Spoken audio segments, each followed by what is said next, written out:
따라서 과거 주택 가격 역사와 정부가 집값을 다루는 태도를 볼 때 집값 하락을 기대하기보다는 안녕하세요. 집 보여주는 여자입니다.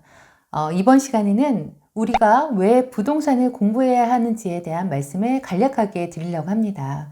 왜 공부해야 하는지를 알아야 공부에 대한 의지를 굳건히 할 수 있기 때문이죠. 첫 번째, 주택 가격은 장기적으로 우상향합니다. 주택 가격은 어떻게 결정될까요? 수급에 따라서, 아니면 정책에 따라서, 금리에 따라서, 아니면 경제 상황 같은 대변수에 따라서도 있을 수 있고요. 언급드렸던 요인들 모두 맞아요. 하지만 이 모든 것들이 복합적으로 작용하여 한 가지 이유로 설명드리긴 어려울 뿐입니다. 미래의 가격을 예측하는 것은 정말 어려워요. 어떠한 변수가 일어날지 모르기 때문인데요. 다만 우리는 과거의 흐름을 보고 미래의 방향성을 예측할 수 있을 뿐입니다. 그래서 데이터가 중요해요.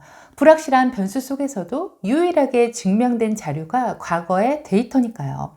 보통 많은 이들이 주택 가격은 장기적으로 우상향한다고 말하는 근거도 과거의 데이터를 바탕으로 한 거예요. 다음에 표를 보시면요. 한국부동산원의 아파트 매매 가격 지수인데요. 보시면 매매 가격 지수는 지난 20년 동안 2배가 됐죠.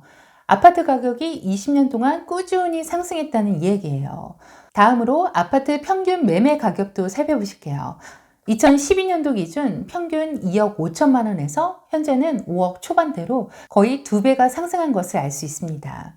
다음은 통계청에서 제공하는 소비자 물가지수입니다. 과거부터 현재까지 아파트 가격과 마찬가지로 꾸준히 우상향해 온 것을 알 수 있어요. 소비자 물가지수는 쉽게 말해 물가 상승률이라고 보시면 돼요. 소비자 물가지수가 전년 대비 어떻게 변했는지에 따라 물가가 상승했는지 하락했는지를 알 수 있어요. 물가가 급격하게 상승한 것이 바로 인플레이션이죠. 보시면 1965년도부터 현재까지 꾸준히 물가 상승이 있었다는 것을 알 수 있습니다. 그럼 이 두 가지 차트를 통해 우리가 알 수 있는 사실은 무엇일까요? 첫 번째는 아파트 가격이 꾸준히 우상향해왔다는 사실이고, 두 번째는 물가도 마찬가지로 꾸준히 올라왔다는 겁니다. 이를 바꿔서 얘기하면 물가가 꾸준히 오르는 만큼 아파트 가격도 꾸준히 올랐다는 얘기가 되죠. 물가 상승률은 화폐의 구매력을 떨어뜨리기 때문에 실물 자산인 아파트의 가격도 꾸준히 우상향하게 됩니다. 물론 이는 평균 가격이기 때문에 그중엔 안 오르는 아파트도 있어요. 다만 잘 분석해서 가치 있는 아파트를 매수한다고 한다면 이러한 인플레이션에 대한 대비를 할 수 있습니다. 두 번째, 정부는 집값이 떨어지는 것을 원치 않습니다. 더 정확히 얘기하면 정부는 집값이 급격하게 오르는 것도 그리고 막 떨어지는 것도 원하지 않아요. 다만 완만하게 오르기는 원하죠. 왜 그런지 설명드릴게요. 정부의 정책은 세수 확보로부터 이루어집니다. 즉 세금이 거쳐야 개발을 하던 복지를 하던 일자리를 창출하던 뭐든 할 수 있다는 거예요. 정부가 걷는 세금 중에 상당 부분이 주택과 관련해서 나와요. 양도세, 증여세, 상속세 등 국세와 취득세, 재산세 등의 지방세로 국가를 운영합니다. 정권을 잡은 어떤 정부라도 임기 기간 동안 생산적인 활동을 하기 원해요. 그래야 인기를 얻고 다음 정권도 잡을 수 있기 때문이죠. 하지만 집값이 급격하게 떨어지거나 거래가 안 돼서 세수가 덜 거치게 된다면 정책 활동에 제약이 걸리게 돼요. 집값이 급격하게 오르면 집값 부담에 대한 불평과 형평성 문제가 대두되니 그것도 문제가 되지만 급격하게 떨어지는 것도 세수와 직접적으로 연결이 되어 또 다른 문제가 되는 거죠. 따라서 물가 상승률만큼 집값이 완만하게 올라주는 것이 집값에 대한 불만도 그리고 세수 부족에 대한 걱정도 줄게 되어 정부가 집값이 떨어지는 것을 원한다는 것은 여러 이치상 맞지가 않는 이론이 됩니다. 더불어 집값은 세수뿐 아니라 건설 경기와 일자리에도 큰 영향을 줘요. 집값이 떨어진다는 것은 공급이 과도하게 많거나 아니면 매수 심리가 위축되어 집을 사지 않는다는 것인데 그렇게 되면 분양 물량도 줄어들게 돼요. 주택에 대한 인기가 식으면서 미분양이 속출하게 되고 미분양에 대한 부담으로 건설사는 주택 공급을 미루거나 포기하게 됩니다. 그러면서 주택 건설 경기가 악화됩니다. 우리나라의 일자리의 상당 부분은 건설업이나 주택 관련 업종과 관련이 있어요.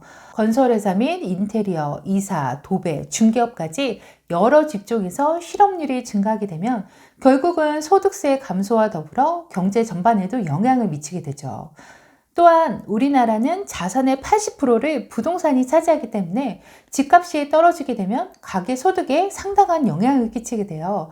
이 또한 소비를 위축시키게 되고 또 경기 침체를 야기하게 됩니다. 거기에 주택담보대출 또는 사업자 대출에 대한 채무 불이행 문제까지 번지게 되면 그야말로 문제가 심각해지죠. 이처럼 집값 하락과 관련한 리스크가 수없이 많기 때문에 정부는 집값의 급락 신호가 오게 되면 주택경기 부양책을 내놓게 됩니다. 과거 IMF 이후나 그리고 금융위기 이후에 정부가 취득세를 내리거나 감면해 주기도 했고요. 그리고 양도세를 일시적으로 면제해 주거나 규제를 해제하고 미분양 주택에 대한 매입 지원을 한다든가 아니면 임대사업자 장려 정책 등 여러 가지 부양책을 내놓게 됩니다. 그래서 집값이 반토막으로 떨어진다든가 하는 일은 역사적으로 없는 거예요. 보시면 우리가 흔히 알고 있는 IMF 때도 아파트 가격 평균 변동률이 마이너스 20%를 넘지 않았어요. 그러니까 IMF 때도 평균적으로 보면 20% 넘게 떨어지지 않았다는 겁니다. 더군다나 하락 지속 기간은 1년도 채 되지 않고 반등했죠. 이렇듯 집값이 떨어지면 연쇄적으로 일어나는 부작용 때문에 정부에서 부양책을 펴내며 집값이 급락하는 것을 막게 됩니다. 따라서 집값이 떨어지는 쪽에 베팅하기보다는 장기적으로 봤을 때 우상향하는 부동산을 공부하고 투자해서 적절하게 자산 증식을 기대하는 것이 현명한 선택이라고 보여집니다. 세 번째, 자본주의 시대에서는 자본소득이 필요합니다. 우리는 자본주의 시대에 살고 있죠. 자본주의는 사전적 의미로 생산수단을 자본으로서 소유한 자본가가 이윤을 취득하기 위해서 생산활동을 하도록 보장하는 그런 경제체제라고 되어 있는데요. 이게 무슨 말이냐고 하면 자본을 소유한 자가 이윤을 획득하는 시대라는 거예요. 근로소득이 아닌 자본으로 돈을 버는 시대라는 겁니다. 그러면 우리는 이 돈을 벌기 위해 자본소득을 발생시켜야 한다는 뜻이 되겠죠?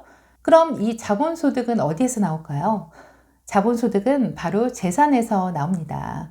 우리가 할 수 있는 가장 쉬운 방법은 바로 부동산을 취득하는 거예요.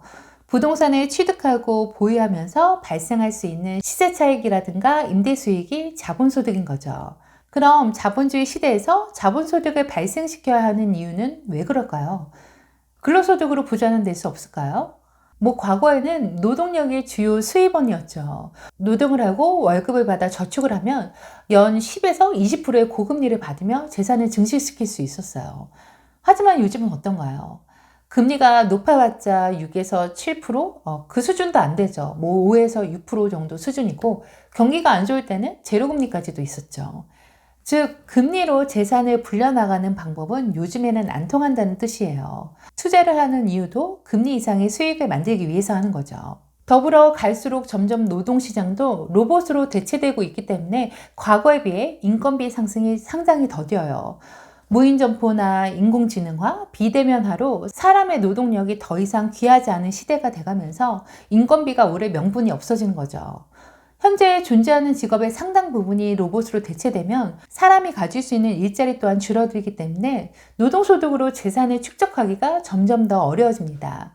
더군다나 인구 수명은 늘어나고 있어 은퇴 이후에도 지속적으로 생성되는 소득이 반드시 필요합니다. 따라서 노동소득을 대체할 자본소득이 필수적이고 지금부터라도 이러한 자본소득을 창출할 수 있는 나만의 시스템을 만드는 것이 굉장히 중요한 거죠.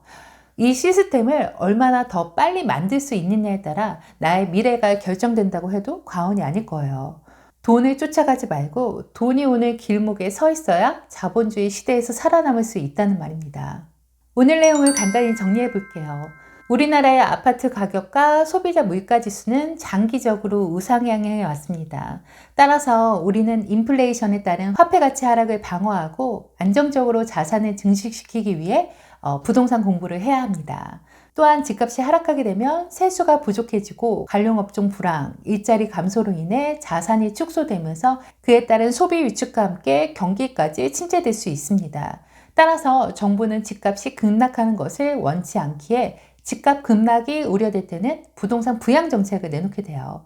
따라서 과거 주택 가격 역사와 정부가 집값을 다루는 태도를 볼 때 집값 하락을 기대하기보다는 장기적으로 미래 가치를 가지는 부동산을 보는 눈을 키워서 우리의 자산 또한 증식해 나가시는 것이 바람직하다고 정리해 볼 수 있겠습니다. 또한 자본주의 시대는 자본을 소유한 자가 이윤을 획득하는 경제 체제로 여기에서 자본 소득은 재산에서 나오기 때문에 우리는 부동산의 취득과 보유를 통해 자산을 증식시켜야 합니다. 더불어 일자리의 로봇화로 인건비 상승이 더뎌지고 일자리 또한 줄어들게 돼요. 게다가 인구 수명까지 늘어나고 있어 은퇴 이후에 지속적인 소득이 필수입니다.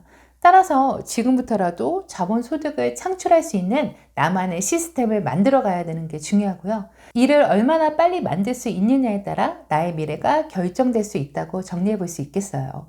오늘은 이처럼 왜 부동산을 공부해야 하는지 원론적이면서도 조금 지루한 얘기를 좀 여러분들한테 드렸는데요. 하지만 어떻게 보면 가장 중요한 내용이 될 수도 있어요. 부동산을 분석하는 기술적인 테크닉도 중요하지만 일단은 내가 왜 공부를 하고 투자를 해야 되는지 정립되지 않은 상태라면 계속적으로 혼란이 생길 수 있습니다. 따라서 오늘 영상을 통해 여러분도 다시 한번 왜 내가 이렇게 공부를 하고 있는지 생각해 볼 수 있는 시간이 되셨으면 좋겠어요. 저는 항상 여러분의 잃지 않는 투자, 성공 투자를 기원하며 오늘 내용도 조금이라도 도움이 되셨다면 구독과 좋아요 부탁드릴게요.